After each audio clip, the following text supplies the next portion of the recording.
had a lot of services in the last week or so. We had 2 candle lighting services for Christmas Eve and then Christmas Day. We had an incredible Kwanzaa service last Tuesday night in the chapel. There were about 80 people there. It was an amazing service. And then last night we had a candle lighting service for world peace, which was also beautiful. So I think what's nice about this time of year, because it's so dark, that I don't think you can have enough candle ceremonies. My daughter, when I was leaving last night for the service, she said, "Don't you get tired of lighting candles? I mean, you having another candle?" It's like, no, because when it's dark, you're calling on that light, that symbolic light within.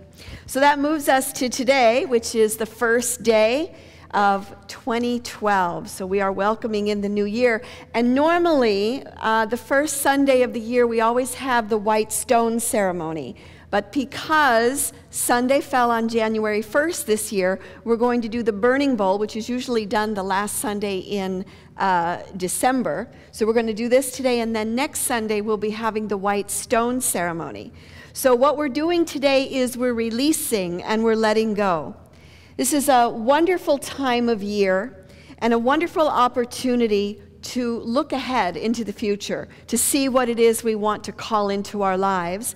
And it's also a great time to look behind us and say, and realize what it is we want to leave behind and what we want to let go of and what we want to say goodbye to. So as we move into our burning bowl ceremony today, I'm going to be asking you to look at those things, whether they be habits or events or even relationships that you have, or any blocks that you have that you feel may be holding you back from fully stepping into 2012 and saying yes to your good, saying yes to God's will. I wanted to review a little bit of 2011. It feels like in looking back over this last year, things are shaking and moving and changing, and I noticed that not only in world events, but also in people's personal lives. Have you not had a lot of change and shake-up this year? And, when I was reviewing this year, Mubarak resigned in Egypt in February, and, Egypt continues to be under revolution. We had some natural disasters this year, which, they seem to pop up every once in a while, but the tornado that almost destroyed the entire town of Joplin, Missouri was pretty big, and of course the earthquake, the tsunami in Japan, and we had fires and droughts and all of it. When we look at world events, we see the demise of Osama bin Laden and Gaddafi. And then, of course, in December, just last month, a couple weeks ago, the U.S. formally pulled our troops out of Iraq. So I think that as we move into 2012, and then, of course, the Occupy movement just sort of sprang up in September and has kind of been spreading not only around the country, but around the world as well. And I think that as we move into 2012, we're going to be seeing more change, more movement as we wake up. I think we're waking up, and so things don't fit anymore. When you wake up, things need to change.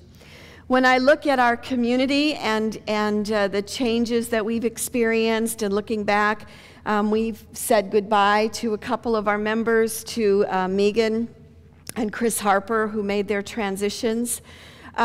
We have also had celebrations. We've had our Labyrinth dedication that was headed up by Jackie Roberts. As far as the board goes, we have achieved all the goals that we put on the strategic plan for 2011, and that's huge, under the leadership of Desi Bailey and the rest of our board, which has been staying on track.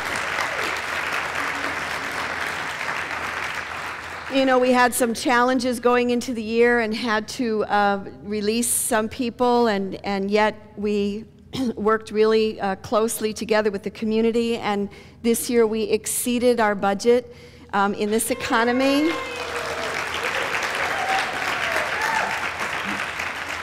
we ended up in the black. I don't have the final numbers, because December just ended yesterday, but we've been in the black, and That is nothing short of miraculous in this economy. It's quite miraculous. And so again, I want to thank the staff and the board, and I want to thank this community for your generosity and for practicing spiritual principle, for practicing what it is that we say we believe. It's so great to be in a community where we're practicing those things. We also had great education and classes this year taught by Barbara Thorpe and Rev. Rich Carlini. I'm seeing more and more people hold on and learn and practice the unity principles in their lives. A group went back to Unity Village and connecting with our roots. And Rev. Rich has moved on, and he is working full-time with Swedish Hospital right now, and many Sundays he is working as well as Wednesday nights. So he has released his position, and Barbara Thorpe has taken on the role of adult education coordinator. And when we can get Rich Carlini here on a Sunday, we will celebrate him when he's not working. So today we are here to release, so that we can call in the good.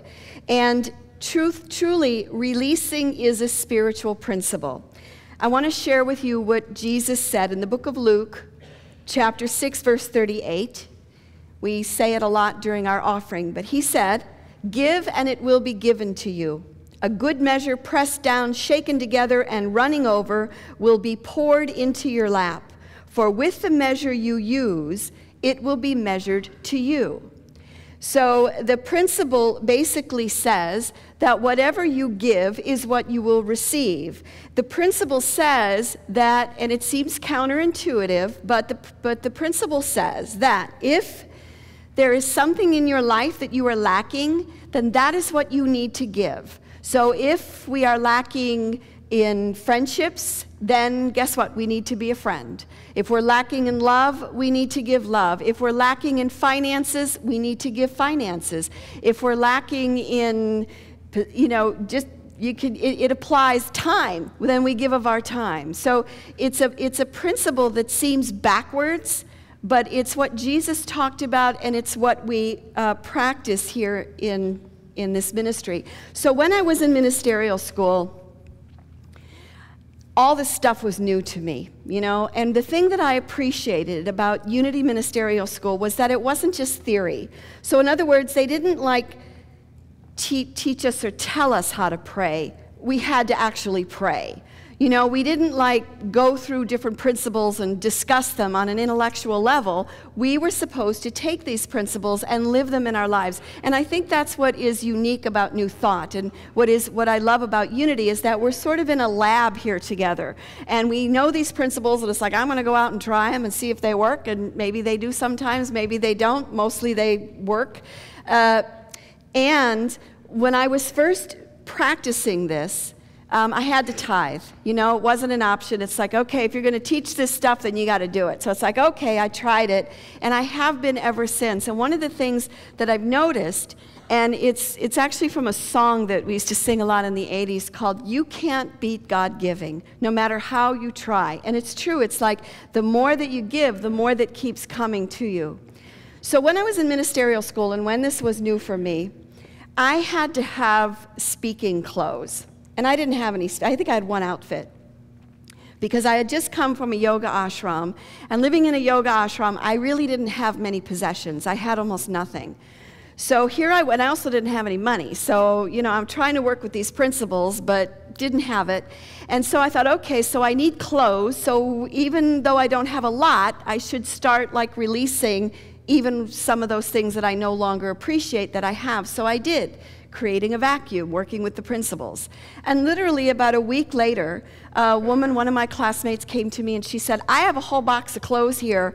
They're dress up, they're speaker clothes, and you can have them because I don't need them anymore." And I was like, great. So the only challenge is that when I looked at the clothes, I didn't like them.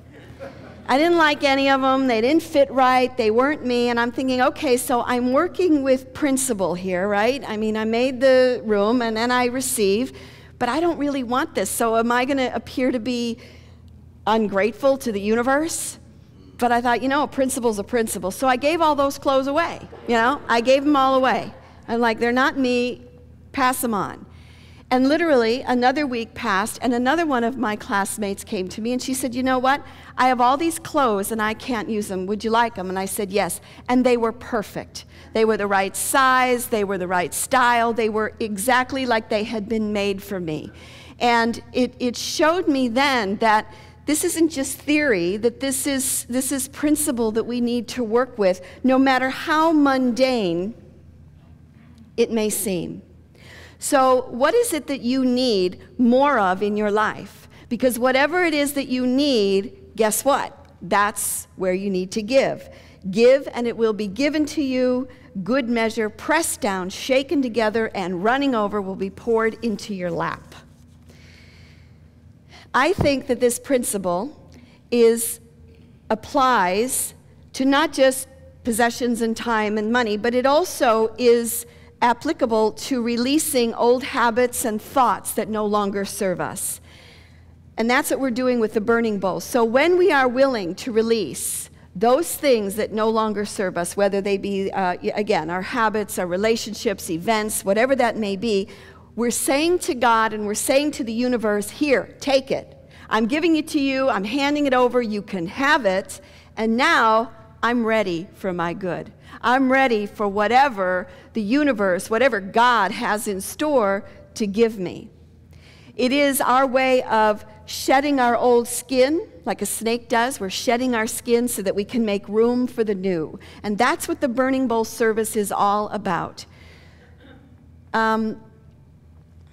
What I like about the burning bowl process is that it can be used as part of your regular prayer life, particularly if you're angry. You know those letters that you want to write but you don't send? You could write one of those letters and then you could burn it.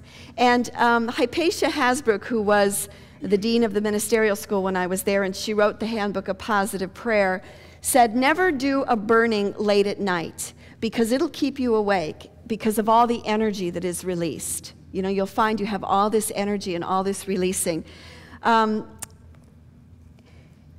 in her book, The Handbook of Positive Prayer, she goes through step 1, do this, step 2, step 3. I love this book because it's just so easy to follow, so you can create a ritual in your home by just following from this book. So when we do the burning, what I'm going to invite you to do is to watch your paper burn. Fire is an ancient symbol, and when we are burning something, what literally is happening is that the energy is being transmuted from one form to another, right? So when we are burning the things that we're writing down and we're letting go of, imagine when you're watching it burn that whatever it is you're letting go, that energy, that stuck energy is being transmuted into another form, a lighter form. And what's interesting to me is how light the room always feels after we do a burning, even though it's really more polluted because we've been, you know, burning paper. So as we do this, we watch the paper burn, we allow that experience that we're releasing to transmute so that it can change, so that we're giving it over, we're releasing it to God, and we're free then to call in the good. So if we could have our music going into our meditation, and I said I was going to ask you if you needed a pen. So does anybody not have a pen? Ushers, who needs a pen? If you need a pen, raise your hand. Everybody has a pen. That's great. Great. Wonderful. We'll use a simple chant to ramp into the meditation. I encourage you to have your book or your paper on your lap so that you can close your eyes. But don't write anything. Don't write anything. When we chant into meditation, we're ripening ourselves for the listening process. To make that silence that we'll find as deep as possible, I ask you to turn off your cell phones.